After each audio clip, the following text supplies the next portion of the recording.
Hello and welcome back to NerdRagnarok.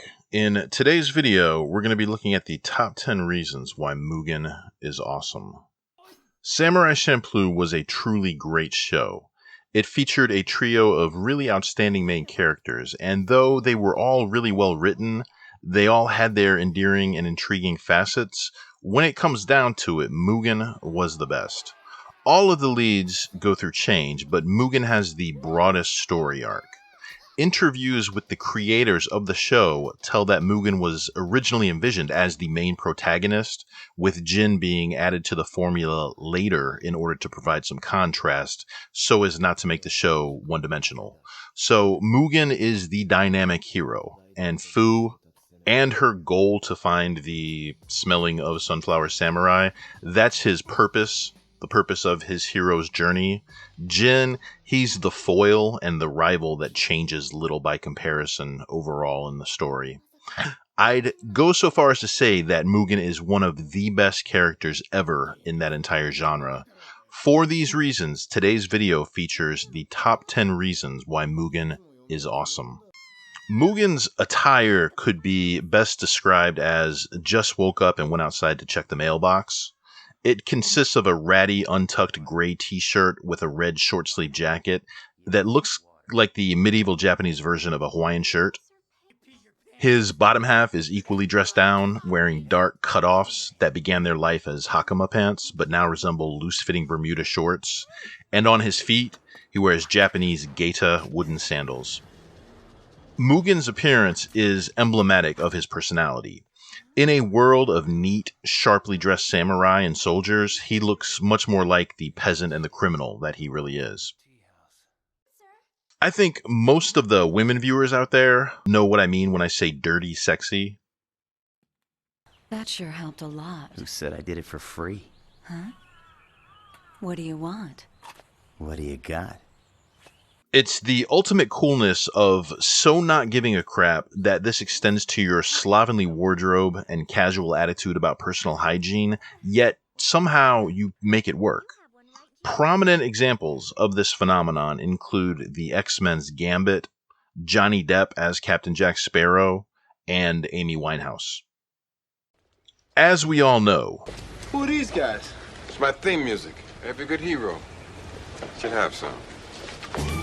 Mugen clearly knows this, as evidenced by the completely awesome instrumental hip-hop soundtrack that accompanies him, Fu, and Jinn on their quest to find the samurai that smells of sunflowers. According to Wikipedia, the soundtrack for the show was created by a group of producers. Japanese hip-hop producer, and forgive me for my pronunciation on some of these, Suchi of the rap group Shaka Zombie, American hip-hop producer and MC Fat John of the rap group 5Ds, Japanese hip-hop producer Nujabes, and the Japanese DJ and production duo known as Force of Nature. The music of Samurai Champloo was so creative and so enjoyed by the fans that a total of 4 soundtrack albums were released. 4. This is from a show that consisted of only 1 season and 26 episodes. Mugen is not one for tea ceremonies and samisen recitals. When it's time to blow off some steam, he's more likely to be found mixing it up in the seediest dockside tavern in town. His primary interests involve drinking to excess, whores, games of chance, and of course winning the post-game of chance fight that always seems to pop up when he's playing.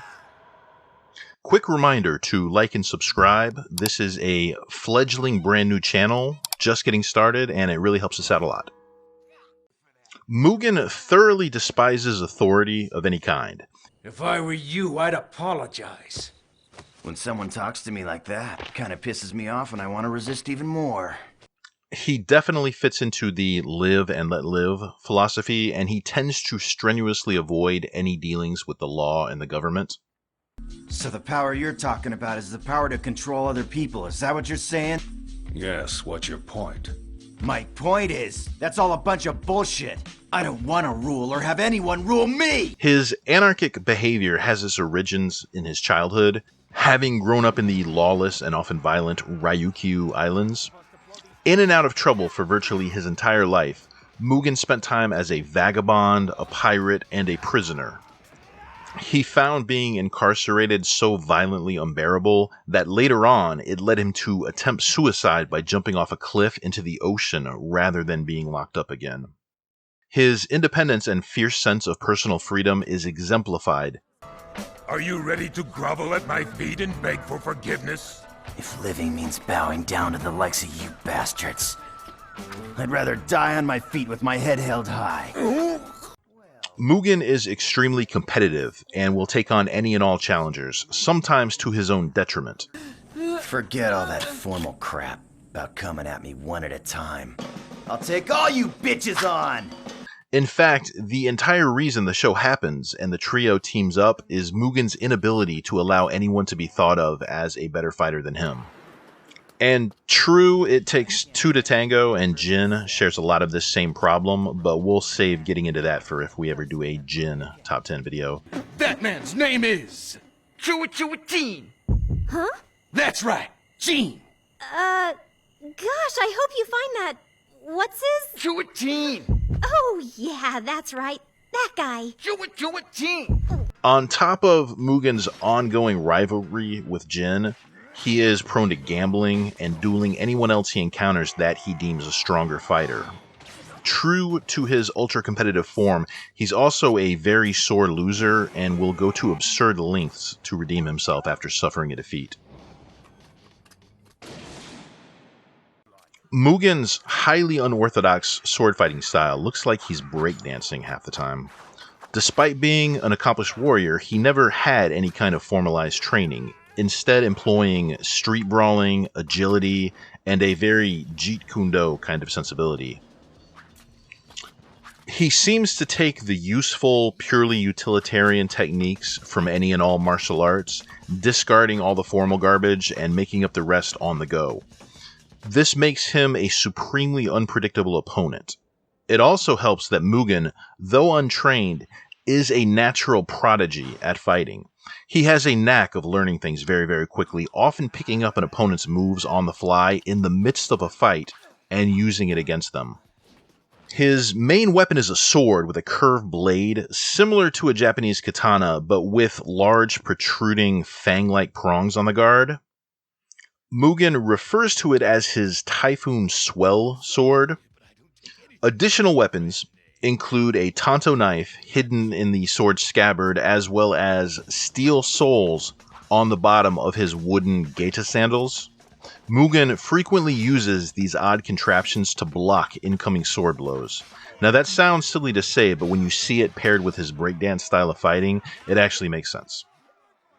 Mugen's sense of humor and attitude in general is very offensive and politically incorrect.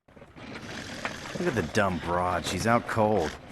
Let's strip her and dump her.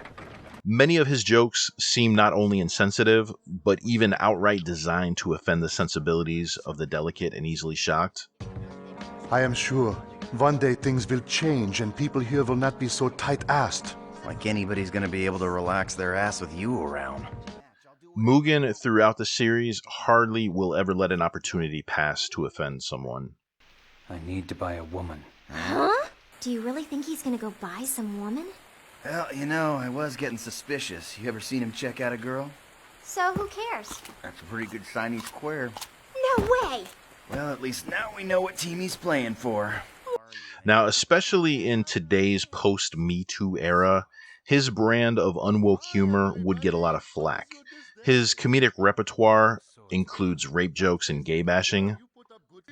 Now, things to consider, though. The show came out in 2004. It is set in feudal Japan, and as an anime property created and designed originally for Japanese viewers, it, like most all anime, can expose American viewers to differing cultures and sensibilities. Also, in this genre, it's common for things to suffer in the translation from one language to another, so keep that in mind. Jinn is a deadly badass in his own way, but his demeanor and style is very understated and controlled.